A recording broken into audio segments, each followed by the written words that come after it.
Welcome back to my channel, everyone. Thanks so much for being here. I appreciate it. This week I'm going to be working on a pour that is brand new to me. Now, I recently took online a course by Rinske Douna, a botanical swipe course. Now, I'll link the course in my description below once I'm through, but really this is a brand new technique for me all around. I really enjoyed the course itself. Lots of things to learn when it comes to painting with a brush and simply, giving abstract art a try in a different fashion compared to fluid acrylics, which I'm typically used to. I use lots of swipes generally, but this week I decided to work on a botanical piece that is primarily with some blues and some nice dark purples. So let's get into the painting to see how I made out.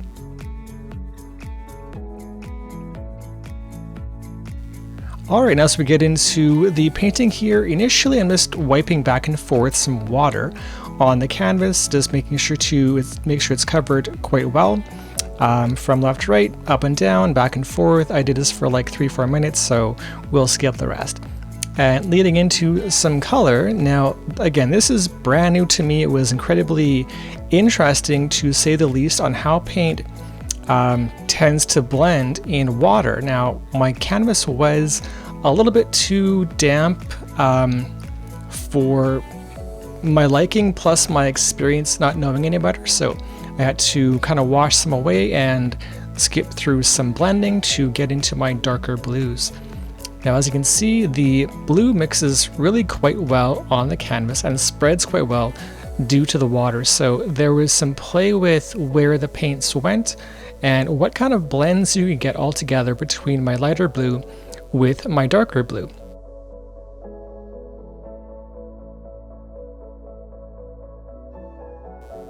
Okay, not knowing any better in terms of my experience level on how to blend this paint with the water, again, my canvas was really quite wet and I needed to spread the paint as best I could without leaving it too streaky.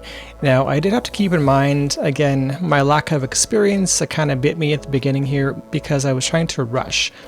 That water on the canvas was kind of puddling or making small little pebble-like shapes, and that was okay because eventually it is dry and it gets easier to spread your color back and forth. But if you are interested in painting this way or taking the course, it is explained to you quite well on how to work with your water, making sure your canvas is nice and damp but not too wet.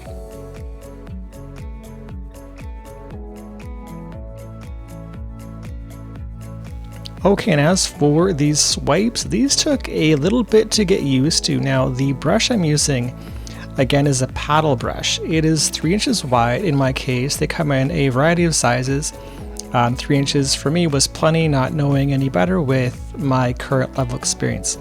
Now, going back and forth, the length of the brush along with the width and going back and forth in those swerving type motions did take a little bit of getting used to and just feeling the flow of how the brush would glide across the canvas with the paint and into the more wet sections of the canvas as well. So again, this is all learning and all quite a bit of fun, so let's take a bit of a look into the rest.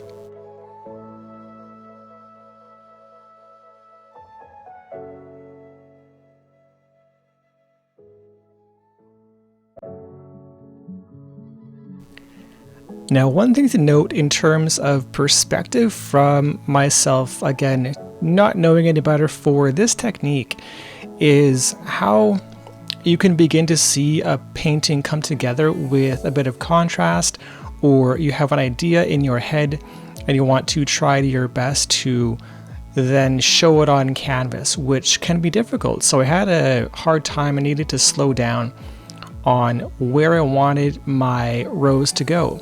And going for, again, the botanical feel of a bit of a flower, I wasn't sure how kind of out of control this may get, so I had to be careful with how many leaves, we'll call them, I made and what kind of contrast I used. So again, this is all learning and it was really quite fun. I can see myself making more of these in the future because this was a ton of fun.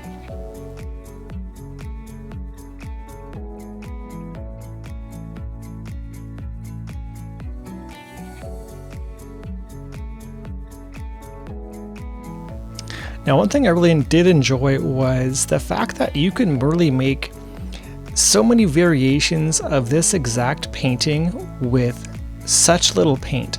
The amount of paint I used in total was like 3 ounces of paint maybe, and also it's only 3 colors, so between the darker purple and my lighter and darker blues, you're creating a vibrant blue along with a lighter blue. You can make a violet out of both colors and mix and match. So again, just wanting to kind of play here with some color and blending in some blues with my purple. This is also learning for, what will blend and where. So again, it's very neat to kind of watch this back and have a bit of a look on what I accomplished, what I learned as well on what to do differently when I try this again, and what I can see myself improving on once I get a bit more experience.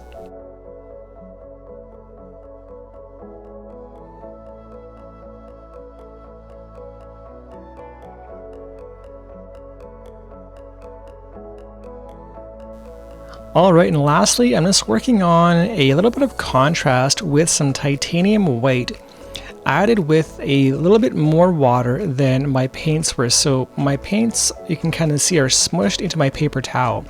I'd made my brush wet with some water out of the video frame, and now my white though is mixed with a bit more water than the rest is, so it's a bit more fluid and has a bit more give to it, with the idea of making, again, some more contrast with your petals or your rose to help your color be more dynamic. So this was a super fun process, trying to figure out, again, not knowing where those should go and kind of seeing what it was becoming as we got along in this process.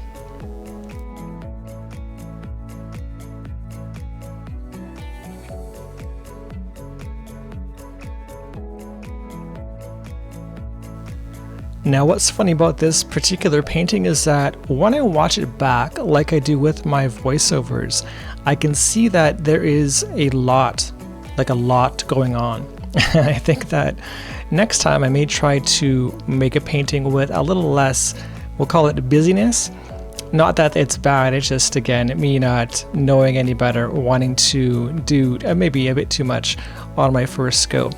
But I can see that you can really get kind of out of hand or out of control pretty quickly if you don't pay attention to what you're doing. So with this particular type of painting, I will step back next time and kind of reevaluate after each stroke, just to not go overboard like I may have this time. Now, let me know in the comments below what you guys think on this particular painting and how it kind of turned out. I'm curious what your thoughts are on my first botanical piece, and anyway, leave those below and I'm curious on what you thought.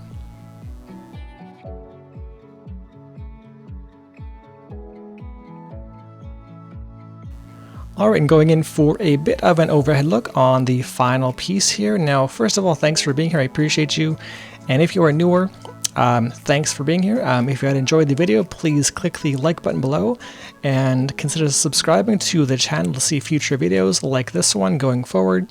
And again, I'm very curious on your thoughts on this overall technique and pattern and what you think generally about this piece. Let me know below in the comment section, and we will see you again in the next one.